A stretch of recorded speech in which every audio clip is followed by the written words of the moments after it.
الحمد للہ وحدہ والصلاة والسلام علی من لا نبی بعدہ اما بعد بسم اللہ الرحمن الرحیم رب یسر ولا تعسر وتمم بالخیر وبک نستعین یا فتاح یا فتاح یا فتاح۔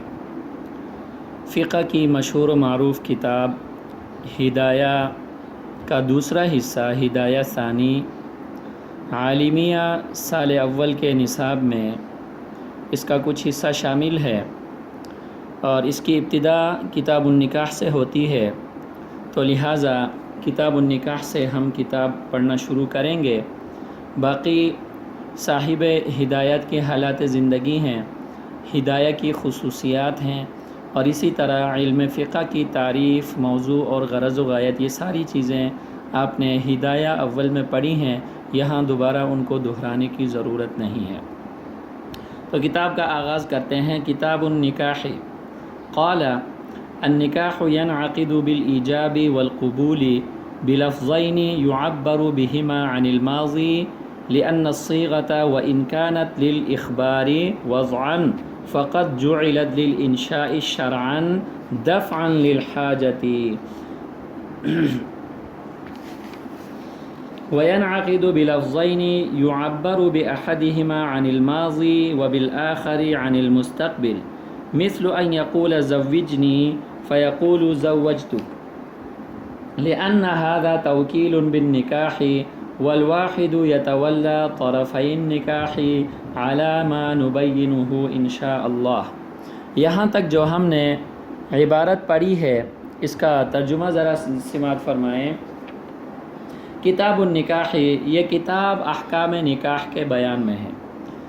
فرمایا کہ قال، فرماتے ہیں النکاح ینعقد بالایجاب والقبول، نکاح منعقد ہوتا ہے ایجاب اور قبول سے، بلفظین، دو لفظوں کے ذریعے سے، یعبر بہما عن الماضی، کہ اس میں دو صورتیں ہوں گی۔ پہلی صورت یعبر بہما عن الماضی، کہ دونوں الفاظ کی تعبیر ماضی سے ہوگی، لأن الصیغۃ، اس لیے کہ بے شک صیغہ لفظ ماضی، وإن كانت للإخبار، یہ اگرچہ اخبار کے لیے ہے، خبر کے لیے ہے، وضعا، وضع کے اعتبار سے، فقد جعلت للإنشاء شرعا، یہاں پر اس لفظ ماضی کو انشاء بنایا گیا ہے، شرعاً، دفعاً للحاجت، ضرورت کو دور کرنے کے لیے۔ دوسری صورت وینعقد بلفظین، اسی طرح نکاح منعقد ہوگا دو لفظوں سے، اور وہ دو لفظ کیسے ہوں؟ یعبر باحدہما عن الماضی، کہ ان میں سے ایک کی تعبیر ماضی سے کی جائے، یعنی ماضی کا لفظ استعمال کیا جائے، وبالآخر عن المستقبل، اور دوسرے کی جو تعبیر ہے وہ مستقبل سے کی جائے، یعنی مستقبل کا لفظ اور صیغہ اس میں استعمال کیا جائے، مثل ان یقول، مثال کے طور پر وہ کہے زوجنی، یعنی مرد کسی عورت کو کہے زوجنی، کہ میرے ساتھ نکاح کر لے۔ یہ اب زوجنی یہ مستقبل کا صیغہ ہے، کیونکہ امر ہے، اور امر میں جو کام ہوتا ہے وہ استقبال میں ہوتا ہے، استقبال میں کسی کام کے کرنے کا حکم دیا جاتا ہے۔ فیقول زوجتک، اور وہ کہے کہ زوجتک، کہ میں نے تیرے ساتھ نکاح کر لیا۔ بہرحال اب دیکھیں یہاں ایک صیغہ جو ہے وہ مستقبل کا استعمال ہوا ہے، اور ایک صیغہ وہ ماضی کا استعمال ہوا ہے۔ اچھا جی، لأن هذا توکیل بالنکاح، اس لیے کہ یہ توکیل بالنکاح ہے، والواحد یتولی طرفی النکاح، اور ایک آدمی نکاح کے دونوں طرف کا والی بن سکتا ہے، دونوں طرف کا والی بن سکتا ہے، متولی ہو سکتا ہے، علی ما نبینہ انشاءاللہ، اس اصول کی بنا پر جس کو آگے ہم ذکر کریں گے۔ اب ذرا وضاحت کی طرف آ جائیں۔ کتاب النکاح میں لفظ کتاب کی وضاحت ہدایہ کی پہلی جلد میں اس کی وضاحت ہو چکی ہے، لہٰذا یہاں پر اس کی دوبارہ وضاحت کرنے کی ضرورت نہیں ہے۔ اب دوسرے نمبر پر جو ہے وہ النکاح لفظ نکاح لغت میں ضم کے لیے آتا ہے، یعنی ملانا، ضم ضاد میم ضم ملانے کے لیے آتا ہے. اور پھر لفظ نکاح کو لغت میں نقل کر کے وطی کے معنی میں نقل کیا گیا، کیونکہ یہ بھی مشتمل ہوتا ہے ضم پر. اور پھر وطی سے اس کو منتقل کر کے عقد نکاح کے لیے لفظ نکاح کا لفظ استعمال کیا گیا، اس لیے کہ یہ جو عقد نکاح ہے یہ سبب ضم ہے کہ یہ زوج اور زوجہ کو ملا دیتا ہے، ان دونوں کا ملانے کا یہ جو عقد نکاح ہے یہ سبب ہے، تو لہٰذا عقد نکاح کا نام بھی نکاح اس لیے رکھا گیا ہے. اچھا جی،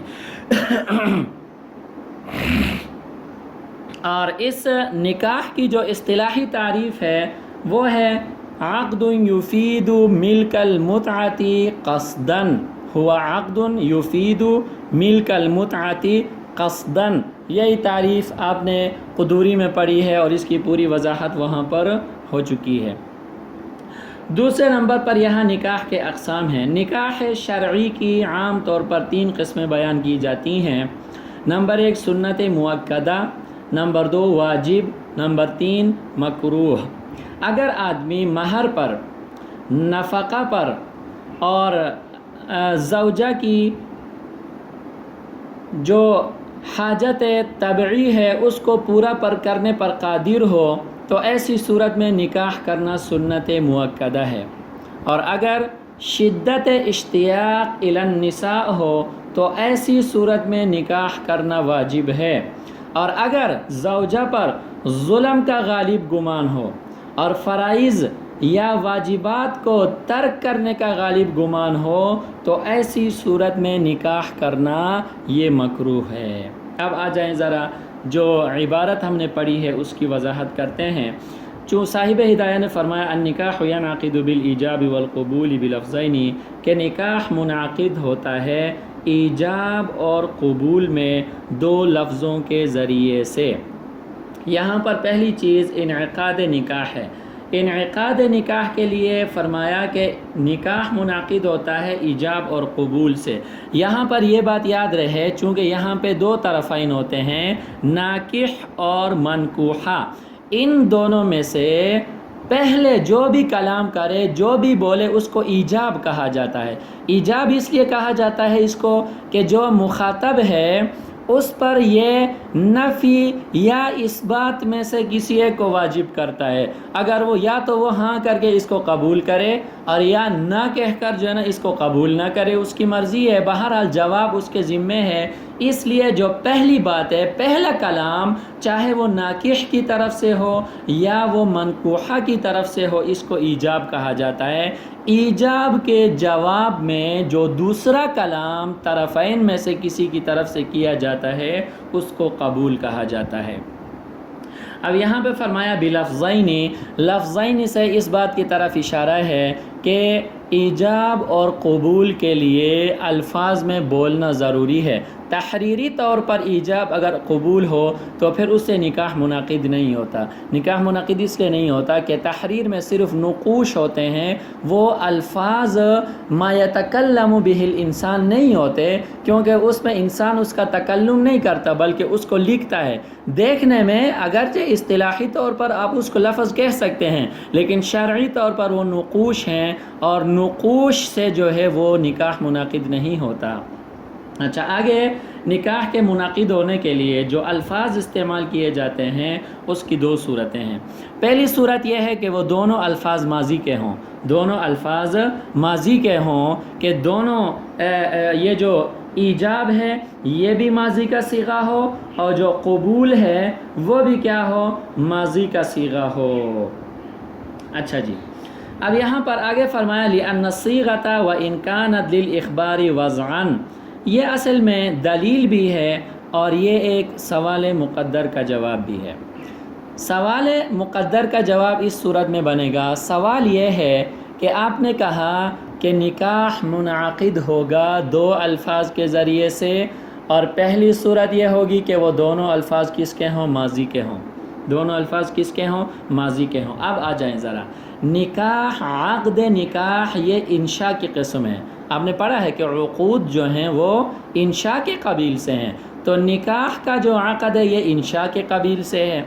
اور لفظ آپ نے استعمال کیا ہے، دونوں الفاظ ایجاب اور قبول آپ نے ماضی کا استعمال کیا ہے، یا آگے جو دوسری صورت ہے کہ ایک ماضی کا ہے اور دوسرا کس کا ہے؟ استقبال کا ہے۔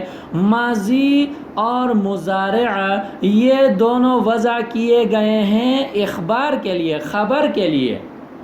آپ نے پڑھا ہے کہ ماضی اور مضارع ان کو وضع کیا گیا ہے کس کے لیے؟ خبر کے لیے۔ اب دیکھیں، اگر میں یہ کہوں ضرب زیدن، ضرب زیدن، تو اب اس کو جملہ خبریہ کہیں گے، جملہ انشائیہ نہیں کہیں گے، کیونکہ ضرب اس میں فعل ماضی استعمال ہوا ہے۔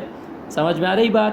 اور اسی طرح اگر میں یہ کہوں یضرب زیدن، یضرب زیدن، اب یہ مضارع بن گیا، اس میں حال کا بھی احتمال ہے اور اس میں استقبال کا بھی احتمال ہے۔ لیکن اگر میں یہ کہوں یضرب زیدن، تو آپ فوراً کہیں گی کہ یہ جملہ کیا ہے؟ خبریہ ہے۔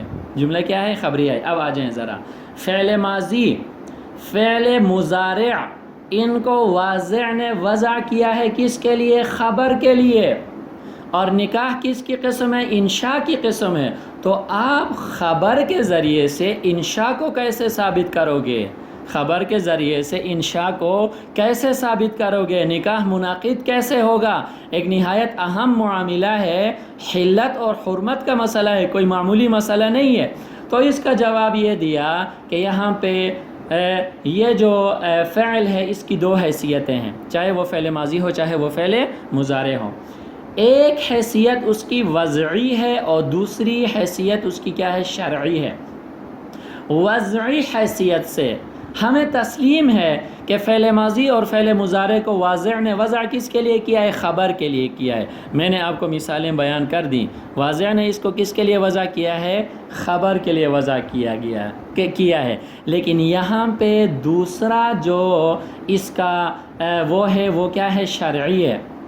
اب دیکھیں، یہاں پہ ضرورت شرعی کی وجہ سے، کس کی وجہ سے؟ ضرورت شرعی کی وجہ سے ہم نے یہاں پر خبر کو انشاء کے معنی میں لیا ہے۔ آسان الفاظ میں نے آپ کو بتا دیا، انہوں نے فرمایا لِأَنَّ الصِّيغَةَ وَإِنْ كَانَتْ لِلْإِخْبَارِ وَضْعًا، اس لیے کہ ماضی اور آگے جو آ رہا ہے وہ بھی، مضارع بھی، اگرچہ اخبار کے لیے یعنی خبر کے لیے وضع کیے گئے ہیں، لیکن فقط جعلت للانشاء شرعا دفعا للحاجت، حاجت کو دور کرنے کے لیے، ضرورت شرعی کو پورا کرنے کے لیے ہم نے شرعاً ان کو کیا قرار دیا ہے؟ انشاء قرار دیا ہے۔ یعنی میں اسے آسان کر کے آپ کو بتاتا ہوں کہ ماضی اور مضارع، آپ کی بات ہمیں تسلیم ہے کہ یہ خبر کے لیے وضع کیے گئے ہیں، لیکن ضرورت شرعی کی وجہ سے ہم یہاں ان کو انشاء کے معنی میں لیتے ہیں۔ ہم یہاں ان کو کیا کرتے ہیں؟ انشاء کے معنی میں لیتے ہیں، بس اتنی ہے، کیونکہ اس کا تعلق عقد کے ساتھ ہے اور عقود جو ہیں وہ انشاء کے قبیل سے ہیں، اور اس انشاء کے لیے ہمارے پاس اور کوئی لفظ موجود نہیں تھا، تو مجبوراً ہم نے کیا کیا ہے؟ خبر کو انشاء کے معنی میں لیا ہے۔ دیکھیں نا، کوئی اور لفظ ایسا ہمارے پاس موجود نہیں تھا ماضی کے علاوہ، مضارع کے علاوہ، کہ ہم اس کو کیا کرتے کہ اس سے ہم نکاح کو منعقد کرتے۔ جب موجود ہمارے پاس لفظ نہیں تھا تو مجبوراً یہاں پہ ہم نے خبر کو انشاء کے معنی میں لیا ہے، اور خبر سے ہم نے انشاء کو کیا کیا ہے؟ ثابت اور منعقد کیا ہے۔ آج کے لیے اتنا کافی ہے۔ وآخر دعوانا ان الحمد للہ رب العالمین۔